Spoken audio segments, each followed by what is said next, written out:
Do you really need guests for your podcast? How do guests benefit your podcast and how can they help in the growth of your show? And is it really essential to bring guests onto your podcast? These are some of the things that we'll be talking about in today's video.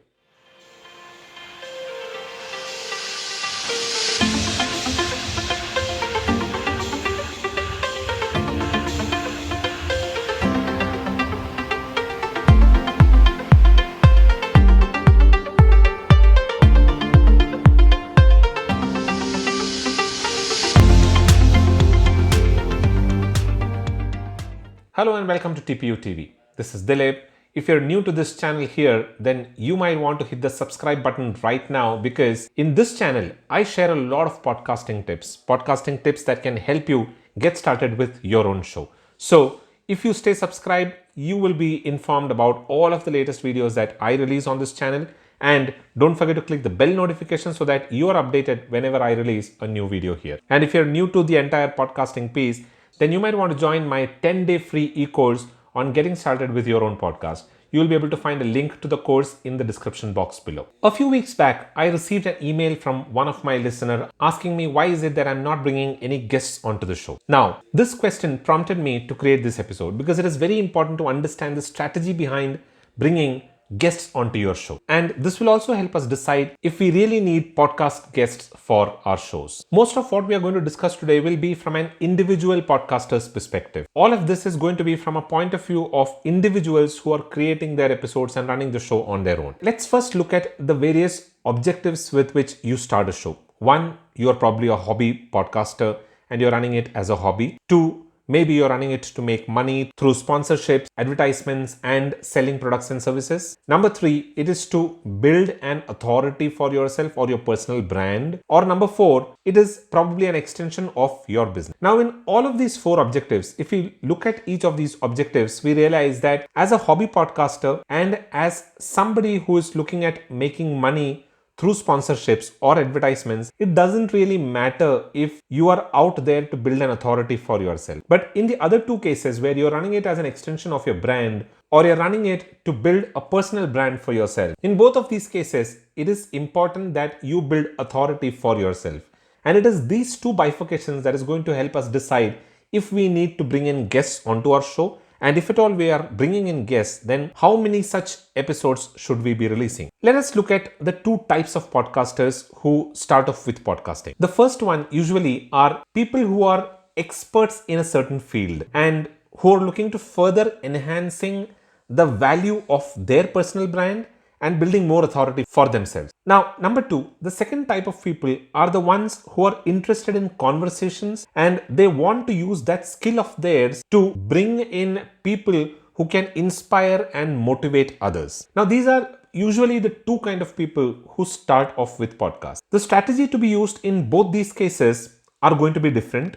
And one critical aspect in this strategy is going to be how you are using guests for your show. Now, in the first case, where you're trying to build an authority for yourself or you're trying to build a brand for yourself, it is important that you appear as an authority. It is important that you establish yourself as an expert in that field or an authority in that field. So you have to be the one who's to be known as the expert. And in order for that to happen, you need to control the conversation and you need to showcase yourself as an expert. Now, in such a case, your strategy can take this two-prong approach. The first one is that you create solo episodes where you're sharing tips and advices about whatever topic it is that you're covering in your show, using which people can learn and grow. The second approach is going to be where you're going to bring in guests who can add in more value and also give more information to your audience. Now, when you bring in guests, it can help you in three different ways. One, bringing in a slight variation to that format, which in turn will help break the monotony of the episodes and will get you better engagement.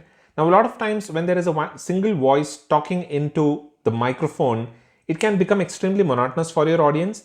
And when you're bringing in guests, it is a good, pleasant variation for people because they are getting to hear a different voice. And this helps in bettering the engagement on your episode. Number two, a third party coming onto your show, a third party authority coming onto your show and endorsing your views or the tips and advices that you've shared on your episode will further help you stamp your authority and establish you as an expert. Number 3, it helps you in creating content, because one of the biggest struggles that most content creators or most podcasters face is in creating content. Now, this will help you generate content because it's the guest who is generating all of the content for you in this format. Now, if you dissect this model and take a slightly deeper look, you will realize that 1, this format is extremely monologue heavy, and you are the one who is going to be sharing a lot of the information on this episode. And at least for the first couple of years, till the time you haven't established yourself as an authority or as an expert, you are the one who's going to be sharing a lot of information on this format or this kind of podcast. Number 2, the reason for bringing in the guest is primarily to endorse your view and to endorse you as an expert. When they go about sharing the same information, the same tips that you've already been sharing on your show, you are indirectly being considered as the go-to person or an authority in your field. And most of the show in this category is in the education format. My show is also in the education format, and here I share a lot of tips and tricks on how to get started with your podcast. So my show is monologue heavy, and that is why you find me sharing a lot of tips and tricks on my show. But does that mean that I'll not be bringing in any guests? Absolutely not. I would like to get in a lot of guests because 1, that helps me learn a lot of things from the experience of the guests that I'm bringing in, and also it helps me build a lot of relationships with people who are authorities in their field.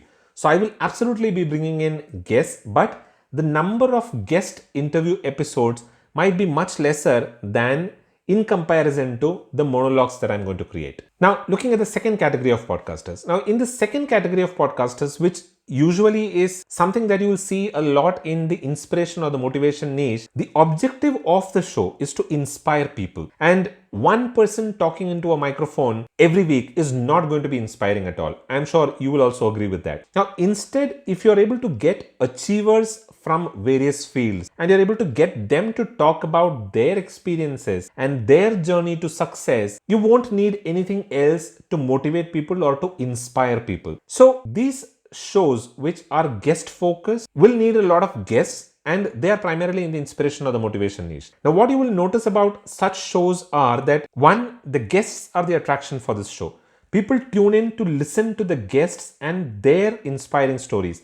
Now imagine the Joe Rogan show without the guests. You just won't be able to even imagine how that show is going to be. So in these kind of shows, the host becomes the facilitator. He wouldn't really be the one who's going to be sharing a lot of knowledge on the show or sharing tips and tricks on the show. Instead, he would be the one who will make the guest talk more about their experiences and about their journeys and their inspiring story. Number 2, these shows become popular primarily because of the kind of guests that are coming into that show, and also because of the kind of questions that the hosts ask these guests in order to extract information from them. Now, in such a show, the number of monologues will be very few, and in fact, most of the episodes or majority of the episodes will be interview with guests. Now, both these models have their own pros and cons. Number 1, while running a show that includes a lot of monologues gives you more control over your publishing schedule and your content. With interview formats, the benefit is that you don't have to worry about content. And if you plan efficiently, batch record and keep a repository of episodes, then interview formats can also be extremely effective. Number 2, content ideas in the case of a monologue format can be extremely challenging, and that is one of the areas where most content creators, including podcasters, struggle. So with monologue format, you have to generate all of the content yourselves, whereas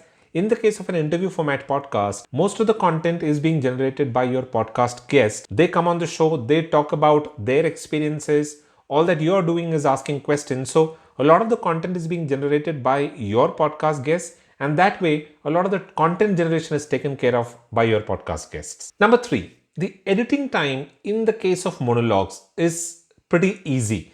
It is very low, primarily because monologues span about 15 or at the most maybe about 20 minutes, because nobody wants to run a monologue more than 20 minutes because that becomes extremely boring for the audience. So the editing time for your monologues is pretty low, whereas in comparison to that, most interview podcasts go on from about 45 minutes to 60 minutes, and some even go up to about 90 minutes. So the editing that goes into an interview format podcast is extremely high. So you'll have to spend a lot of time editing your episodes if you're running an interview format show.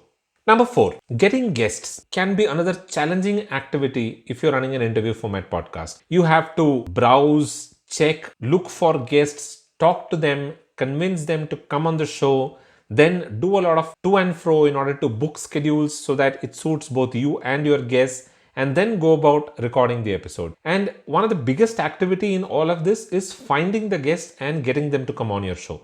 So that activity can be extremely challenging when it comes to an interview format podcast. Whereas in the case of a monologue, all that you're doing is picking the microphone, hitting the record button and recording your episode. So that way, the amount of effort that goes into recording is much lower in comparison to that of interview format podcast. And number 5, succeeding at interviews is an art, and that art lies in the way you ask questions to your guests and extract as much information as possible from them. While this doesn't come naturally to a lot of people, over a period of time, once you keep doing a lot of interviews, you can learn this art and you can perfect this art. But the interest that the audience has on interview format podcast is primarily because of the kind of information that is being extracted from your podcast guests. So you need to learn the art of interviewing. Whereas in the case of a monologue format, that art lies in ensuring that you're keeping your audience engaged and also not boring them with a monotonous kind of a dialogue, monotonous kind of a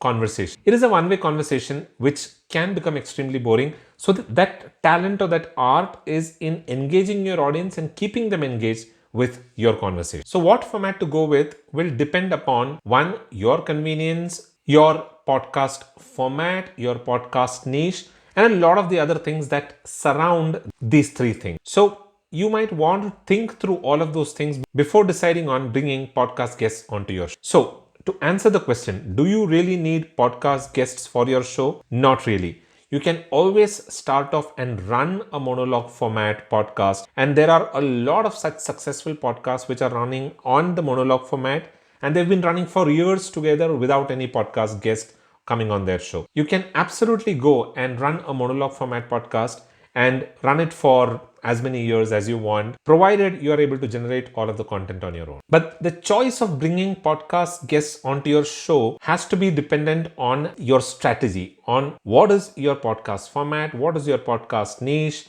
what is your convenience. Are you okay to going about spending so much of time booking guests, scheduling interviews, editing those episodes? So all of those things needs to be looked into before you can actually decide on bringing a podcast guest onto your show. So think through all of these aspects and then decide if you really want podcast guests for your podcast.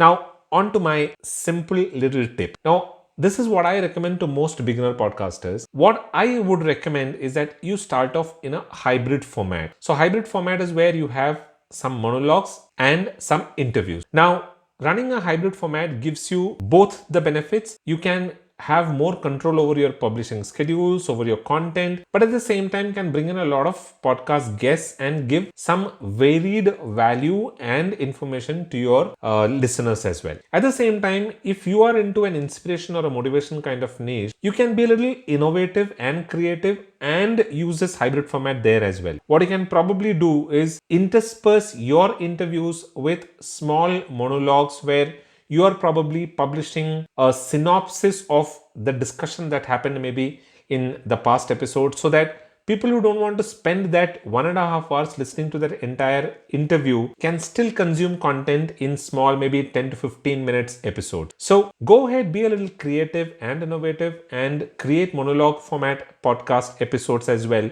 and mix it along with your interview format episodes. So that way you get best of both worlds. So that's all that I had for this video. I'm hoping you enjoyed the conversation and the information that I shared in today's video. If you did, then you might want to go and subscribe to the channel. You'll be able to find the button somewhere here. Hit the subscribe button so that you stay updated with all of the latest videos that I release on this channel here. And don't forget to press the bell notification so that you are updated whenever I release a new video. And if you like this video, then do give this video a thumbs up. That helps me create more content like this, more informative content like this. And if you like the information that I shared, then do share it with your friends and your family or somebody you think might benefit from this information. So that is all that I have for this video. I'll be back again the next week with another interesting information around podcasting. Until then, keep watching TPU TV. And this is goodbye from Dilip. You all have a wonderful rest of the week.